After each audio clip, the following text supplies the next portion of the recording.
Hey, what's up everyone? Kent here with the 72pins.com giving you a rundown of the Ubisoft press conference.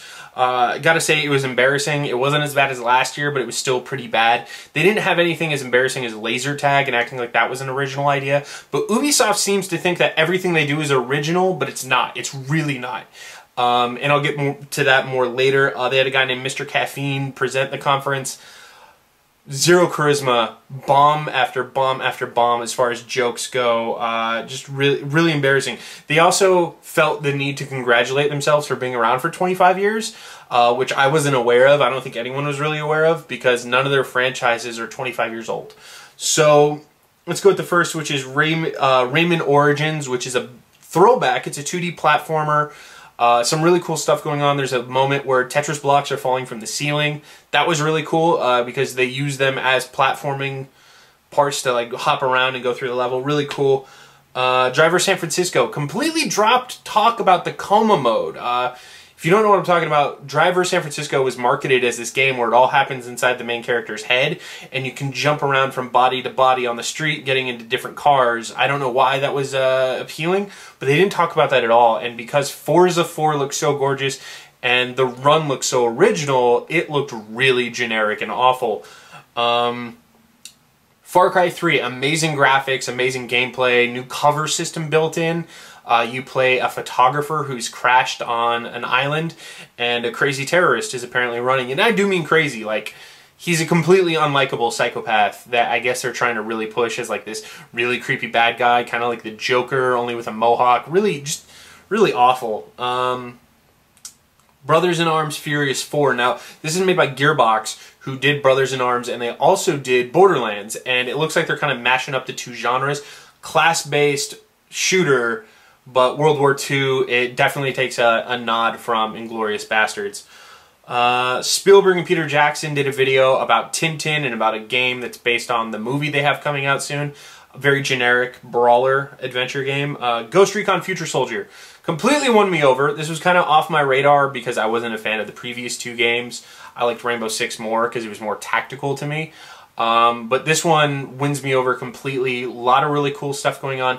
Team commands, like formations, where one person is moving the group and everyone else is acting like essentially a gun on rails. One person controls how everyone's moving, the rest aim at everything. There was a moment where they had to get a VIP and move him from point A to point B, and everyone formed up in a diamond and was covering him. It was a really cool moment. A lot of great co-op. It was gorgeous as well. Minimalist HUD like Dead Space. A lot of cool stuff going on there. Also, Ghost Recon Online, a free-to-play shooter, has the visual aesthetic of the other Ghost Recon Future Soldier, only without a story. It's just online free-to-play. Mania Planet was a huge bomb. Huge bomb. They had two French women come out and try to explain what this thing is, and it took me a while to actually grasp it. They kept using this Mania brand, but not distinguishing what was what.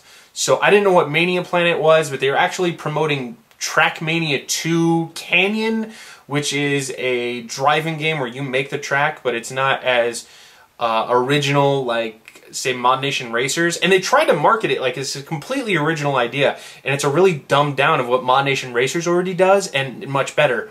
So you get these pieces of track, and you lay them down how you want, and it's very arcadey, but it's PC only, so you lose a lot of your audience already.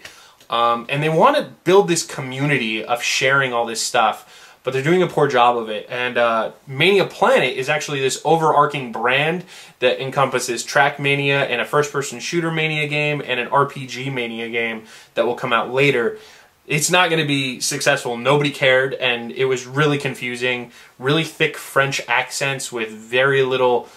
no explanation at all, and the footage we saw was poor. It was just really bad. Let's see, Raving Rabbids Connect. It was embarrassing. I don't want to talk about it. Rocksmith, another music game with a real guitar. Embarrassing. Don't want to talk about it. Your Shape Fitness Evolved. It looked exactly the same because they didn't show any game footage, so it looked like another version of the last game's trailer. And then Assassin's Creed Revelations, which actually looked really good. It's obviously going to be the last story for Ezio. The trailer is very dramatic and might be showing the last moments of his life. Spoilers. But I think Assassin's Creed 3 we will see in another year. Next E3 they'll be announcing Assassin's Creed 3, and I think we'll see a new Assassin. Ezio's looking a little old, and I think he's ready to go out. I got the same feeling I did when I saw the first cinematic trailer for Metal Gear Solid 4. Ezio is just at the end of his rope, literally at one point. And gameplay looked great. It's what you come to expect from an Assassin's Creed game. A lot of fire, a lot of explosions. There's a flamethrower at one point, which was really cool. A lot of destructive environments, which is not something we're used to in that series. So it was cool to see. And it's a varied gameplay. Like, you see him traveling the world in the trailer, and the gameplay was in Constantinople, so who knows where else we'll see him go. It just looks really, really cool. Anyway, overall, the conference was a complete bomb, except for Far Cry, Ghost Recon, and Assassin's Creed. Everything else was not even worth talking about. Anyway, another conference is Sony's, which is later tonight. I believe it's Sony. Check back on 72pins.com for more input, more live updates, and more blogs. And thanks for watching. I'll catch you guys later.